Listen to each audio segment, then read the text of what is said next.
लोकसभा चुनाव के परिणाम ऐसे क्यों आए? उत्तर प्रदेश में विशेष रूप से इसको लेकर जगह-जगह समीक्षा हो रही है। समीक्षा के दौरान विरोध भी हो रहा है। एक-एक सीट की समीक्षा हो रही है, एक-एक क्षेत्र की समीक्षा हो रही है और हम भी काशी क्षेत्र की 13 सीटों पर ये नतीजा क्यों आया, उस पर बातचीत करने के लिए बीजेपी के वरिष्ठ नेता राजेश मिश्रा जी के साथ हैं, पूर्व सांसद रहे हैं। डॉक्टर साहब, जो नतीजा आया, चूँकि पिछले 2 महीने से आप भी अलग-अलग इलाकों में गए प्रचार के लिए, तो माहौल तो ऐसा लग रहा था कि 400 पार 400 पार, लेकिन काशी क्षेत्र की 13 सीटों का जब नतीजा आया, 11 पर आप लड़े और 2 सीट आप जीते, बाकी 9 सीटें आप हार गए। बनारस, भदोही छोड़ के सारी सीटें आप हार गए। आप लोगों ने जो समीक्षा की, क्या निकला अभी तक की समीक्षा में? देखिए, ये हर व्यक्ति मान रहा था। मैंने चुनाव में ये देखा कि ये हर व्यक्ति मान रहा था कि नरेंद्र मोदी जी के नेतृत्व में देश आगे बढ़ रहा है, देश तरक्की कर रहा है। और आप खुद देखिए कि नरेंद्र मोदी जी ने शपथ लेते ही सबसे पहले उन्होंने किसानों के सम्मान निधि के पेपर पे हस्ताक्षर किए। उसके बाद वो इटली जाते हैं G7 के सम्मेलन में, तो दुनिया भर के जितने राष्ट्राध्यक्ष हैं वो उनसे मिलने के लिए, नमस्ते करने के लिए परेशान रहते हैं कि मुलाकात हमारी हो जाए, हम उन्हें बधाई दे दें। ये इस बात को दर्शाता है कि दुनिया में मोदी जी के लीडरशिप में भारत का कितना नाम रोशन हुआ है, ये दर्शा रहा है। कोई बनावटी था नहीं, वहाँ सब लोग मिलना चाह रहे थे उनसे। उसके बाद वो बनारस आते हैं तो यहाँ किसानों की सम्मान निधि बांटते हैं। जो महिला सेल्फ ग्रुप है उनको जो है, उनकी जो फंडिंग होती है जो अभी तक लंबित थी, उसे देते हैं। अगले दिन नालंदा जाते हैं तो नालंदा, तक्षशिला, ये 2 विश्वविद्यालय हैं जिसको हम लोग बचपन में सुना करते थे कि ये ज्ञान का केंद्र था। और नालंदा विश्वविद्यालय की स्थापना करते हैं, उसका शिलान्यास करते हैं, वहाँ काम शुरू हो गया, फंड रिलीज हो गया। अगले दिन कैबिनेट की बैठक होती है तो 17 किसानों के 17 सामानों पे एमएसपी जो है बढ़ाई जाती है। बॉम्बे का पोर्ट और गुजरात में पोर्ट, जिससे करीब 5 लाख लोगों को रोजगार मिलेगा, उसके लिए पैसा रिलीज किया जाता है। बनारस के अंदर एयरपोर्ट पे एक नए टर्मिनल के लिए पैसा रिलीज किया जा रहा है। तो हमें लगता है कि अभी उनको ओथ लिए मुश्किल से 6 या 7 जून को लिए होंगे। और इतने कम दिनों में इतना काम जो प्रधानमंत्री कर सकता हो, ये बेमिसाल है। नहीं तो और हाँ, ये हम बता रहे हैं, 10 साल से वो ये काम कर रहे हैं। आपके प्रश्न पे आ रहा हूँ मैं। हाँ। मुझे ये लग रहा है कि इस समय जितनी तेजी से वो काम कर रहे हैं, 10 सालों में काम उन्होंने बहुत किया, लेकिन इतने दिन में इतना रिजल्ट देना, ये अपने आप में बड़ी बात थी। ये नया तरीका है उनके काम करने का। जब चुनाव के बारे में हम सोचते हैं तो मुझे ये लगता है कि जो एक गलती ये हो गई, जो 400 पार का नारा दिया गया, और उस 400 पार के नारे की वजह से बीजेपी के ही कुछ सांसद और कुछ सांसद के उम्मीदवारों ने बयान दे दिया। लोगों ने ये जानना चाहा कि 272 पे सरकार बनेगी तो 400 पार क्यों? तो लोगों ने ये बयान दे दिया कि 2/3 बहुमत रहेगा तो हम जो है परिवर्तन करेंगे संविधान में। अब अपोजिशन ने इसको पकड़ लिया कि संविधान में परिवर्तन करने का मतलब ये हुआ कि ये जो है आरक्षण खत्म करेंगे, ओबीसी का भी, दलित का भी। आरक्षण किसी और को देंगे। बीजेपी ने भी कहना शुरू कर दिया कि ये मुस्लिमों को आरक्षण देंगे। तो उसका रिजल्ट ये हुआ कि जनता में जो ओबीसी और एससी वोटर है, वो वोटर इस बात को पकड़ लिया कि हमें बाबा साहब के संविधान को बचाना है, नहीं तो आरक्षण खत्म हो जाएगा। और दलितों के दिमाग में ये था कि आरक्षण का मतलब बाबा साहब अम्बेडकर, जो उनके भगवान स्वरूप हैं, उनके संविधान को बदलने की कोशिश होगी। इसलिए वो लामबंद हो गए एक साथ। और चूंकि पूरे प्रदेश में लड़ाई सिर्फ आमने सामने की थी, बीजेपी बना महागठबंधन, गठबंधन, तो बीजेपी के अगेंस्ट जो वोट था वो एक जगह सेंट्रलाइज हो गया, वो तीसरी जगह कहीं गया नहीं। कुछ अखिलेश यादव जी ने अपने टिकट का बंटवारा भी बहुत अच्छे से किया, शायद ऐसा कभी मुलायम सिंह नहीं कर पाए थे जितना अच्छे से उन्होंने किया।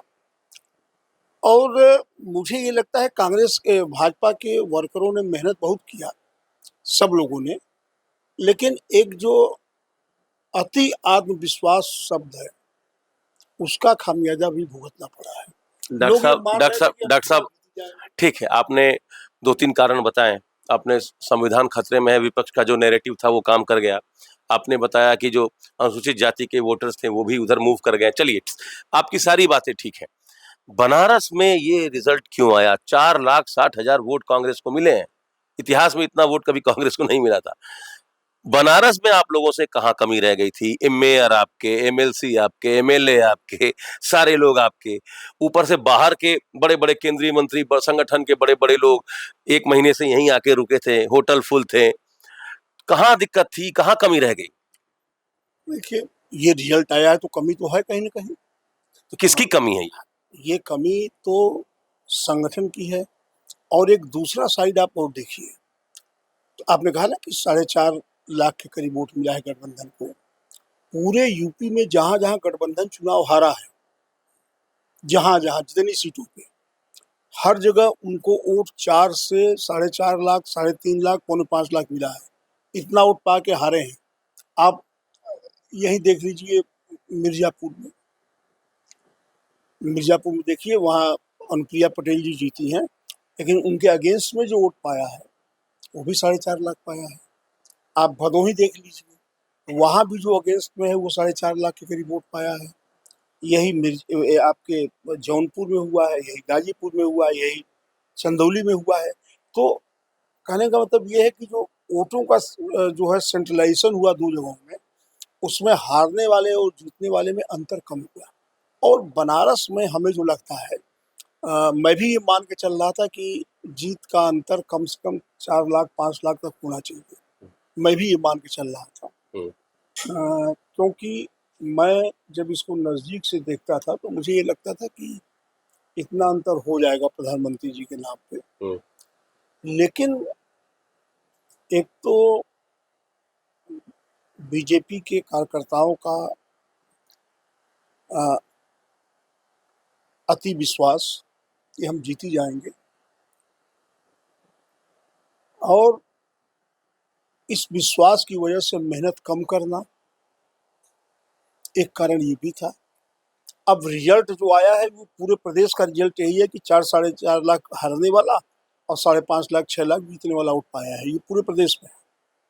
लेकिन अब उसी रिजल्ट को देख के बनारस में जो उम्मीदवार जी थे, ये बयान दे रहे हैं कि मोदी जी इस्तीफा दे के चुनाव लड़ जाए, मैं हरा नहीं दूंगा तो मेरा। मैं यही सवाल पूछ रहा था कि अजय राय इस समय आत्मविश्वास में है। प्रदेश अध्यक्ष कह रहे हैं कांग्रेस के कि अब तो 2027 में सत्ता बदलने वाली है, कांग्रेस को फिर से खड़ा हम लोग कर दिए हैं। देखिए, ऐसा है ना कि वो खड़ा कर दिए नहीं कर दिए वो तो अलग विषय है। कुछ लोगों के अंदर बड़बोलापन होता है, उनके अंदर बड़बोलापन शुरू से मैं जानता हूँ रहा है। 2009 में समाजवादी पार्टी से वो लोकसभा का चुनाव लड़े थे इसी बनारस में, जमानत जब्त हुई। 2014 में कांग्रेस से चुनाव लड़े, जमानत जब्त हुई। 2019 में कांग्रेस से चुनाव लड़े, जमानत जब्त हुई। 3 चुनाव उनका लोकसभा में जमानत जब्त हो चुका है। पिछले 2 चुनावों से लगातार विधानसभा में उनकी जमानत जब्त हो रही है। पिंडरा में जहाँ से वो विधायक रहा करते थे, वहाँ से जब्त हो रही है। तो ये वोट गठबंधन को मिला है, ये किसी उम्मीदवार को नहीं मिला, ये गलतफहमी किसी को नहीं होना चाहिए। जो सही मायने में जो पॉलिटिकल विश्लेषक होगा, वो इस चीज़ को समझेगा कि ये अपोजिशन का वोट है, कैंडिडेट का वोट नहीं है। ठीक है, चलिए मैं एक शब्द और कह रहा हूँ, यदि उनको इतना विश्वास है कि इतना वोट मुझे मिला है, तो अभी आ रहा है 27 में विधानसभा का चुनाव पिंडरा में। 2 बार जमानत लगातार जब्त हो चुकी है, तीसरी बार का नंबर है। अपनी जमानत बचा लें तो मैं समझूंगा कि उनके नाम वोट मिला है। अरे उनका सौभाग्य है, वो गठबंधन के उम्मीदवार थे। जिस व्यक्ति को बनारस का कोई शरीफ आदमी पसंद नहीं करता हो, किसी भी धर्म का आदमी होगा, किसी जात का आदमी होगा, जो व्यक्ति जिस व्यक्ति को गठबंधन के ही सर्वोच्च नेता अखिलेश यादव जी ने कहा कि चिरकुट है, चिरकुट की बात मुझसे मत करिए, कहा था कि नहीं कहा था? तो फिर उनके लिए प्रचार करने भी तो आए थे अखिलेश यादव। तो गठबंधन था इसलिए आए थे। मैं व्यक्तिगत बात कर रहा हूँ। अखिलेश यादव ने कहा था ना कि चिरकुट है, चिरकुट की बात मत करिए। अजय राय जी ने बयान दिया था ना कि मैं गाजीपुर में अफजाल अंसारी के प्रचार करने नहीं जाऊंगा, बोला था ना। मुख्तार को जो पहली सजा हुई आजीवन कारावास की, वो इन्हीं के बयान पे हुई है। बाबरी मस्जिद का विध्वंस हुआ, मिठाई बांटा इन लोगों ने। मुख्तार की सजा हुई तो मिठाई बांटा। उनकी जब मौत हुई है तो फिर मिठाई बटा है। उनके भाई का प्रचार करने गाजीपुर नहीं जाएंगे। और बनारस में जो उनको वोट मिला है, एक तरफ यादव वोट मिला है जिसके लिए अखिलेश ने कहा था कि चिरकुट है, चिरकुट की बात मत करिए, और दूसरी तरफ मुसलमान वोट मिला है जिसके लिए उनकी ये अवधारणा है। किसी ने प्रसन्न होकर उन्हें वोट नहीं दिया है। ये दोनों वोट उनको मजबूरी में मिला है, क्योंकि विकल्प नहीं था। विकल्प रहा होता तो अभी तक जितना ये वोट पाते रहे उतना ही वोट पाते। 50,000, 60,000, 1,80,000, 70,000 वोट पाके रह जाते। चलिए, एक आखिरी सवाल कि प्रधानमंत्री नरेंद्र मोदी ने 10 साल में जो काम किया, 10 साल में 50 बार वो अपने संसदीय क्षेत्र में आए, और जब जीत का मार्जिन 1.5 लाख वोट रहा, तो आगे के लिए क्या संदेश है? क्या लगता है आपको कि यहाँ परिवर्तन आवश्यक है? इसकी गंभीरता से समीक्षा होनी चाहिए? देखिए, परिवर्तन तो एक प्रकृति का नियम है, परिवर्तन होते रहते हैं। और भाई, जैसे आपने हमसे पूछा, मैं उत्तर दे रहा हूँ। और कोई भी व्यक्ति ये सोच सकता है कि बनारस में मार्जिन कम क्यों हुई, ये हमारे भी दिमाग में है, सबके दिमाग में है। हर व्यक्ति अपने अपने ढंग से समीक्षा करता है, सोचता है कि ऐसा क्यों हुआ है। और इतना मैं कह सकता हूँ, परिवर्तन होगा नहीं होगा, क्या होगा, तो ऊपर के लोगों को निर्णय लेना है। लेकिन बनारस का इससे बड़ा सौभाग्य कुछ नहीं हो सकता कि 2 बार से लगातार बनारस का सांसद, देश का प्रधानमंत्री हो, जो 50 बार बनारस आया हो। और आज 10 सालों में बनारस जिस तरह परिवर्तित दिखाई पड़ रहा है, बदला स्वरूप इसका दिखाई पड़ता है। आप लिपापोती कर रहे हैं सांसद महोदय, आप बता नहीं रहे हैं कि जो लोग जिम्मेदार हैं उनके खिलाफ कार्रवाई होनी चाहिए, जिम्मेदारी तय होनी चाहिए। नहीं, देखिए, ये काम संगठन का है, ये काम मेरा नहीं है। आप राय तो देंगे ना, अपनी सलाह राय हमसे पूछा जाएगा तो मैं तो छात्र राजनीति किया हूँ, तो मैं तो स्पष्ट बोल देता हूँ। और मैंने चुनाव के पहले ही बोल दिया था। क्या बोल दिया था? नहीं, कुछ बोला था हमने जो हमें दिखाई पड़ रहा था, लग रहा था, मैंने बोला था। आपको लग रहा था कि स्थिति खराब है? मुझे बनारस के बारे में तो नहीं लग रहा था, लेकिन बाकी यूपी की दूसरी जगहों पर मुझे लग रहा था कि खराब है, मुझे लग रहा था। बनारस में थोड़ा बहुत डाउट था, एक आध दो वोटरों पे। ये एक मतलब अंतिम टिप्पणी आपकी चाहते हैं कि ये लोग क्या सब कुछ जानते समझते भी सही फीडबैक ऊपर नहीं दे रहे थे क्या, लोकल लीडरशिप? देखिए, लोकल लीडरशिप को अति विश्वास था कि मोदी जी के नाम पे सब लोग वोट दे देंगे, हम लोग कुछ करें न करें, वो सिर्फ अपनी वाहवाही में व्यस्त थे सारे लोग। और ये गलत चीजें हैं। कोई आदमी दूर दूर से आके कन्वेंसिंग कर रहा है बेचारा गर्मी में, और हम कमरे में बैठे रहे एसी में, ये अच्छी बात नहीं। चलिए, तो इसी कमेंट के साथ पूरे देश से लोग आए प्रधानमंत्री का प्रचार करने के लिए, और जो लोकल लीडरशिप था वो आत्ममुग्ध था, वो अति विश्वास में भी था, प्रधानमंत्री नरेंद्र मोदी के चेहरे पर ही वोट मिल जाएंगे इस उम्मीद में भी था। और 47-48 डिग्री टेम्परेचर में बाकी लोग प्रचार कर रहे थे और लोकल लीडरशिप एसी कमरों में बैठी हुई थी, तो नतीजा तो ये होना ही था। Amit Singh, TV9 UP, Varanasi.